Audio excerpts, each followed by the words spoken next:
Joining me right now to discuss this is Loveth Izekor. She's the PDP Councillorship candidate for City Centre Ward, AMAC. She joins live from our Abuja studio, and also I have Samuel Yohanna, is a former Organising Secretary of the APC, joining from Kaduna, and Dr. Barry Avotu Johnson, the National Deputy Youth Leader, South, Labour Party and Country Director, A Vote Must Count, a national initiative. Gentlemen and lady, thank you for your time. Thank you for having me. All right, let me start with you. Loveth. Quickly, in 30 seconds, your experience during this last election. You, of course, were a candidate and you participated in it. Would you say that to a large extent, even though you didn't win, how would you rate the process? Okay, thank you so much for having us here. Firstly, I'd like to make clarification that I actually won my election, but my mandate was stolen. And to be honest with you, I've not seen an election like this before, because we were on feed and we witnessed everything firsthand. Well, firstly, why do you sorry, you said you think your mandate was stolen. Why do you say that? Why do you think your mandate was stolen? I'm very convinced. Of course, we have our records, we have everything, and we've put everything together, and we're certain about that. But I would also like to use this opportunity to congratulate the executive chairman, Abuja Municipal Area Council. But clearly, as a candidate, we refused the councillorship, the city center councillorship election, because right there, for majority of the polling units, we won our election. But fortunately, we don't understand what happened at the collation center, because we were not given proper access to most of the documents, and even right up to this very moment, we were not even given the agent, the return officer were not even given access to the results right there at the collation center, and we didn't even sign any document before they went straight ahead announcing the councillorship, the APC, in favor of the APC candidates as the winner of the councillorship city center ward.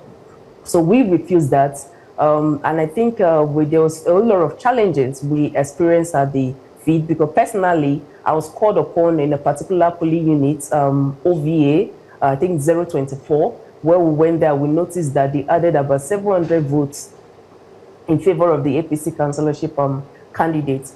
We had a clash, and then we saw a lot of cars came in to escort the INEC vehicle out.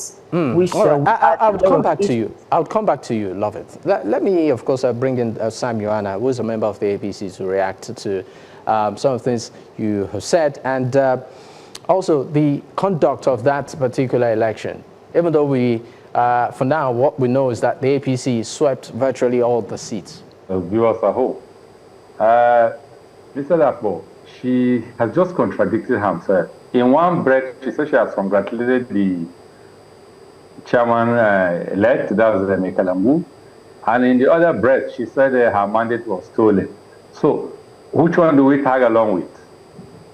So, it's good she take a particular position on this, and she has a right to challenge that election in the court if she has substantive evidence. You see, what really happened in the FCT Area Council elections, the opposition parties didn't put their houses in order. Why did I say so? Tell me, did you see a single PDP chieftain going around campaigning with either the councillorship candidates or the local government chairmanship candidate of their party? Neither did you see any ADC candidate going to campaign with any of their chieftains. But you could see clearly that APC really prepared for the election. They went round all nooks and crannies, campaigning, soliciting for votes for their candidates. A typical example is the FCT minister, where he was seen campaigning for the area AMAC candidate of APC, that's Mekalangu. I mean, I can't fathom why opposition candidates are not good losers. So they didn't put their houses in order, and now they've lost the election. They are casting aspersion to the electoral empire and the ruling party. Moving forward, the opposition parties, if they don't put their houses in order in 2027, I'm telling you, the same thing that happened to them in 2023 will happen to them in 2027. Right. One good thing APC did, they went for candidates that are indigents of FCT. Because in the past, the indigents of FCT were being left out. But this time around, I think APC took a particular strategy and brought in most of their candidates were indigents of the FCT. And I think that paid off. So the opposition party should learn from that moving forward. All right. I'll definitely come back to some of the things you've said, but we need to go on a break. Once we return, we'll of course be taking the responses from the opposition on the table tonight and more. Stay with us, we'll be right back. Many thanks for staying with us. It's still Politics HQ on News Central Television, and of course we are still looking at the fallout of the council elections in the FCT. I'm coming straight to you now. Dr. Johnson, my question to you is this. Some members of the ruling party have said, look, one of the reasons why the opposition seems to be bad losers is lack of strategy and organization, and that from the look of things, many of the parties, opposition parties, don't even have their house in order. You're a member of an opposition party. How do you react? 30 seconds.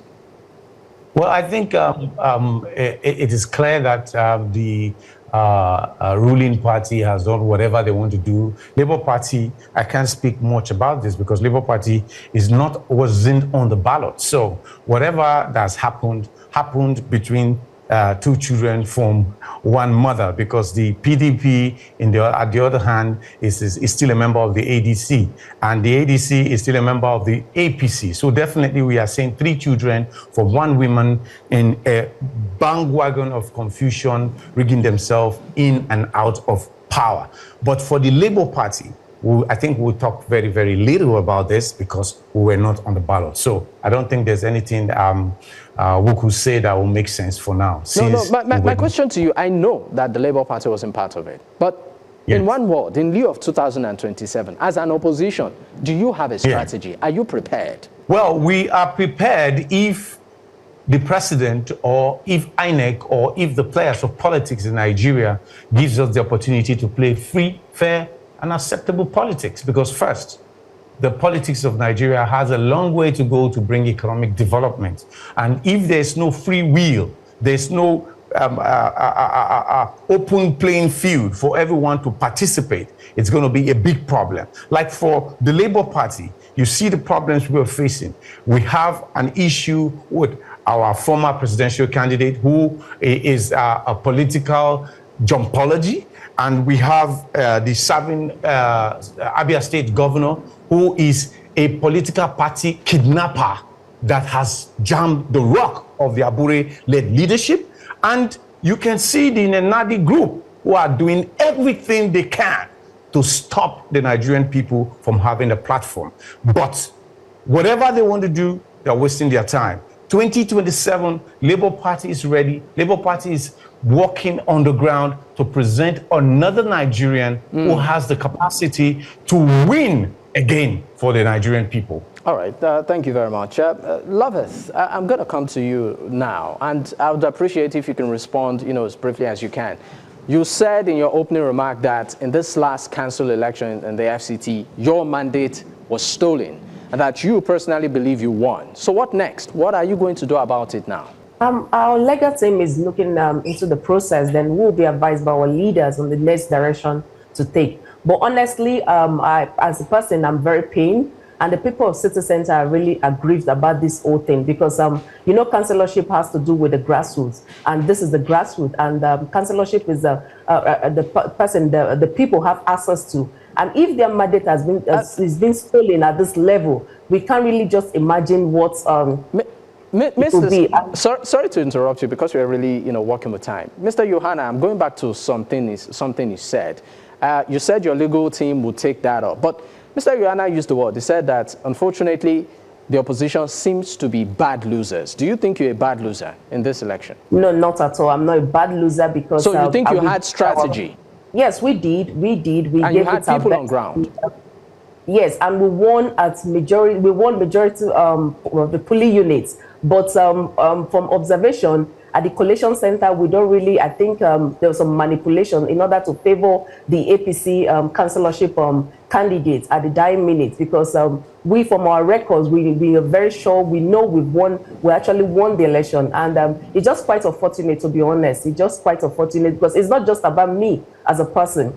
It's about every youth out there. It's about the people of City Center. It's about their mandates. It's not just, in fact, we want our voice to be heard. Because we, as a woman as well, we need to be encouraged. Out of the 62 ward in PDP, I was the only female candidate. And the people of City Center picked voted for who they think they want to represent them as part of, someone who's part of my community. And I've been with my community for a long time, not someone who came from, who's not even part of our community. All right. And to be honest with you, a lot of people are really aggrieved about the outcome of this election. All right, thank you very much. Mr. Yohanna, in 30 seconds, what would be your final remark on this matter? 30 seconds, strictly. Loveth, it's not easy to contest an election, and losing an election is very, very painful because it's capital intensive. It requires your time, mobilizing people here and there, and at the end of the day, anyway, it's work in progress. You win some, you lose some. It's an opportunity for her. She strategizes and contests again in the future. But my advice to opposition is that they should put their house in order. They should provide vibrant opposition, robust opposition, just like what APC did during the era of PDP. We gave them a very good opposition, vibrant one, not them now resulting to addressing press conferences and protesting. That's not the way to provide vibrant opposition. They should go put their house in order. All right, thank you very much, gentlemen and lady. Loveth Izekor, PDP councillorship candidate for the City Center Ward, AMAC. Of course, and we also have Sam Yohanna, former Organizing Secretary of the APC, and Dr. Barry Johnson, the National Deputy Youth Leader, South Labour Party. Gentlemen and lady, once again, thank you for your time.